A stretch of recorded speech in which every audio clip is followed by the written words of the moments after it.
Bonjour, les stratèges et les autres. Alors aujourd'hui, j'ai mis ma cravate la plus discrète pour vous parler de la troisième euthanasie du rentier et des taux d'intérêt bas voire négatifs.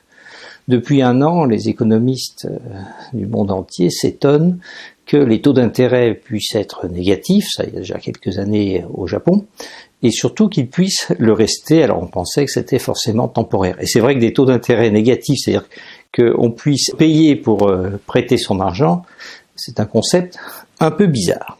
Alors je relis ça à une idée de Keynes, notre grand maître à tous en économie, qui a écrit un article un jour pour dire que le seul problème sérieux de l'économie, c'était l'euthanasie du rentier. Car si à échéance régulière on n'euthanasie pas le rentier, le capital se concentre, on a une société de rentiers dans laquelle on ne peut pas entreprendre, les entrepreneurs ont du mal à faire leur place, parce que les taux d'intérêt sont élevés et puis les fortunes se concentrent et se transmettent, et donc l'économie en pâtit et ralentit.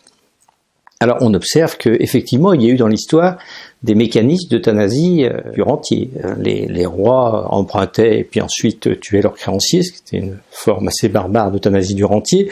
La Révolution française a été une façon de faire changer le capital de main, puisque la bourgeoisie a passé la noblesse par pertes et profits, s'est accaparé ses biens et a construit une nouvelle société de rentiers au XIXe siècle fondée sur l'état de droit. Ça disait quoi l'état de droit ? Ça disait que c'est fini de tuer ses créanciers, qu'on doit rembourser ses dettes. Et effectivement, le XIXe siècle a été une société de rentiers et finalement pas de forte croissance.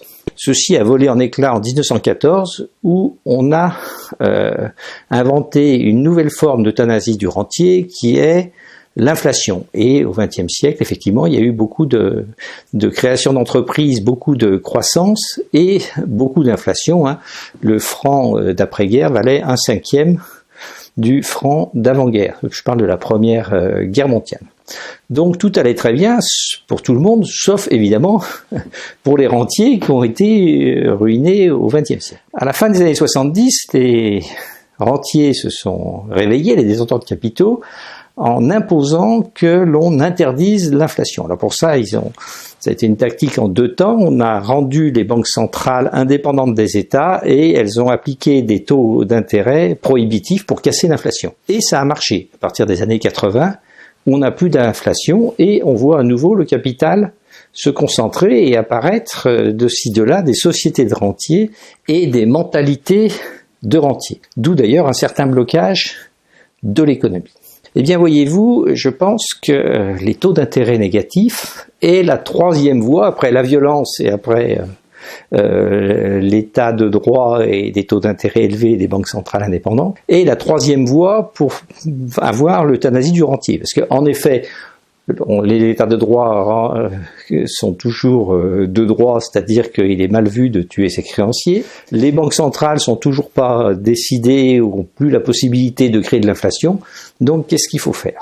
Eh bien, des taux d'intérêt négatifs, c'est une forme d'euthanasie du rentier. Et donc, c'est bon pour l'économie et il faut, du point de vue du développement économique, se réjouir que les taux d'intérêt soient négatifs et de fait, d'ailleurs, beaucoup de personnes peuvent entreprendre parce qu'elles empruntent pour pas cher, c'est favorable à la construction, mais aussi c'est favorable à la création d'entreprises. Ce qu'il y a de merveilleux pour l'instant dans cette euthanasie du rentier, c'est que ça se fait avec le consentement du rentier, c'est-à-dire qu'on met des taux d'intérêt négatifs dans l'espoir que les rentiers, au lieu de placer leur argent en obligations d'État ou en obligations toutes simples, vont investir dans les entreprises.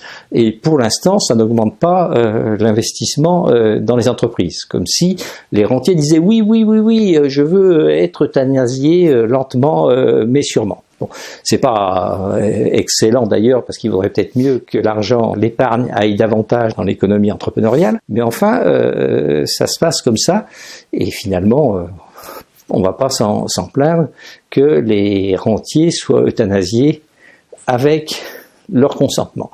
Donc, qu'est-ce qu'on peut tirer de tout ça? D'abord, que les taux d'intérêt négatifs, c'est une bonne nouvelle. Deuxièmement, que ceux qui placent leur argent en obligations sont les dindons de la farce et des pigeons. Et troisièmement, bien sûr, mais ça reste vrai tout le temps, c'est qu'il faut placer son argent dans les entreprises, puisque c'est là que se crée la valeur. Voilà les stratèges et les autres, ce que je voulais vous dire sur l'euthanasie du rentier et sur le lien entre les taux d'intérêt négatifs et la relance ou le dynamisme de l'économie. À bientôt.